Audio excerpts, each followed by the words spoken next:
Singareni CSR నిధులతో జరిగిన అభివృద్ధి నెలవారీ మీటింగ్లో పెడతారు. మా ప్రొడక్షన్ ఇంత అని చెప్తారు. చాయ్ బిస్కెట్ కాజు పంపిస్తారు.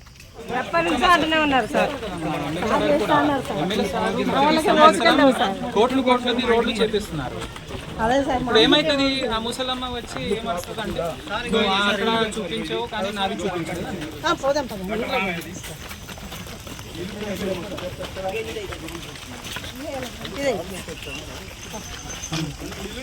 ఇదేనా ఏది అది మీరే చూపించట్లేదు.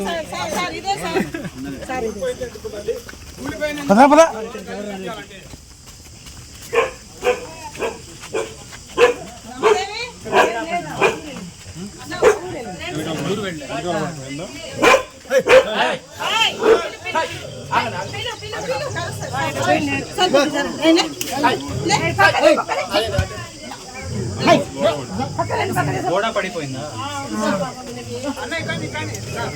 ఇప్పుడు ఈ గ్రామంలో కూడా లిస్టు తయారైంటుంది కదా.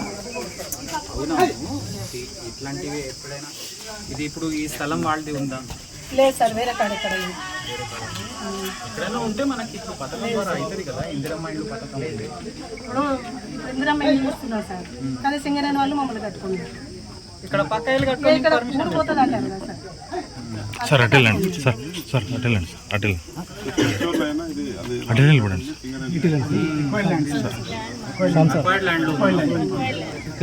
అక్వైర్డ్ ల్యాండ్ ఉంటే కానీ అదే మీన్స్ వాళ్ళకి వేరే ఆల్టర్నేటివ్ మనం చూడాలి సార్. ఇంకొకటి ఏంటంటే సార్, ఇప్పుడు వీళ్ళు ఇల్లు కట్టుకుంటానన్నా సింగరేణి వాళ్ళు పర్మిషన్ కట్టుకోవాలి. మరి ఎట్లా సార్? అదే మాది వాళ్ళకి పరిష్కారం వేరే చోట్ల మనం చేయాల్సి వస్తుంది, చేస్తాం. ఎందుకంటే ఇది ఆల్రెడీ భూసేకరణ అయిన భూమి మీద మళ్ళీ ఇండ్లు కట్టుకుంటే వాళ్ళేమంటారు, మేము కట్టేటప్పుడు మీరు ఎందుకు చెప్పలేదు మాకు, కట్టుకున్న తర్వాత మేము ప్రమాదంలో చిక్కుకున్నామని మళ్ళీ అంటారు. మీరు మళ్ళీ నన్ను పట్టుకుంటారు అంటే అట్లా జనాలతో ఆట ఆడొద్దు కదా. ఇప్పుడు వాళ్ళకి కరెక్ట్ అమ్మా, దానికి కూడా మనం వేరే చోట్ల ఎట్లా సెట్ చేయాలో అది చూద్దాం.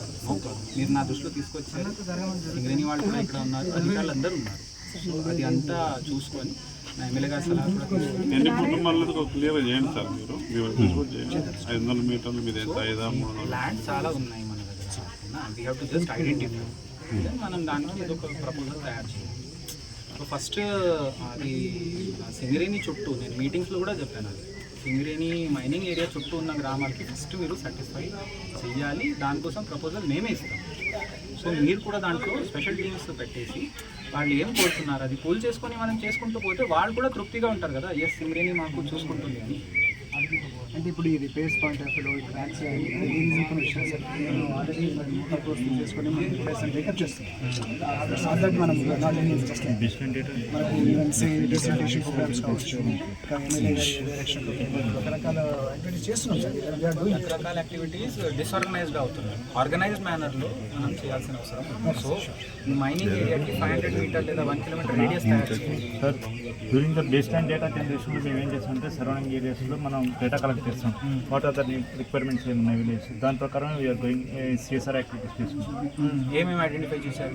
మేము సైడ్ డ్రైనేజ్ అడిగారు, ఆ తర్వాత స్ట్రీట్ లైట్స్, ఆ తర్వాత RO plants, safe drinking water అడిగారు. స్కూల్స్లో మన ఎడిషనల్ క్లాస్ రూమ్స్ అడిగారు. రాంగ్ అయిపోయింది కదా దారి. మీరు ఏదైతే చెప్పారో అది ఎవరో ఊర్లో ఇద్దరు మనుషులు వస్తారు. ఆరో ప్లాంట్ ఆయన కూర్చుంటాడు అక్కడ. ఆ ఒత్తిడి ఎవరికి వస్తుంది? దానివల్ల ఎమ్మెల్యే గారికి వస్తుంది. అంటే కాంప్రహెన్సివ్గా ఎమ్మెల్యే గారి డైరెక్షన్లోనే పోతున్నాయి. వాళ్ళని సంప్రదించిన తర్వాత నేనేమంటున్నానంటే వాళ్ళు ఇప్పుడు దేనికోసం తీసుకొచ్చారు ఈ ఇంటికి చెప్పండి? ఇల్లు కాదు, దారి కోసం. దెన్ మీ అంత గొప్ప కాంప్రిహెన్సివ్ ప్లాన్లో రోడ్ ఎందుకు లేదు? ముందు రోడ్ వేసి ఉంటే వాళ్ళు ఎమ్మెల్యే గారికి అనేది కదా, ఎస్ మాకు రోడ్ ఇప్పించారు సార్, ఇప్పిస్తారు. కానీ అది వీళ్ళు తెలివి సింగరేణికి రావాలి కదా. మీరు సీక్వెన్స్ రాంగ్ అవుతుంది. మీరు ఏదో 1 or 2 lakhs ఆరో ప్లాంట్ పెట్టుకొని మీరు సంతోషపడుతున్నారు. మీరు ఒప్పుకుంటారా లేరా అది వేరే విషయం. I'm telling what I have observed. You are putting LED lights, lamps, అది ఎవరైనా చేయవచ్చు, దాంట్లో గొప్ప పని కాదు. మీరు ఆరో ప్లాంట్స్ పెడుతున్నారు, అది సమస్యనే లేదు. మిషన్ భగీరథ ఆర్డబ్ల్యూఎస్ ఎట్లాగో నీళ్ళు ఇస్తుంది. మీరు మొదలు పెట్టాలి రోడ్తో. రోడ్ నెట్వర్క్ స్ట్రాంగ్ చేయాలి.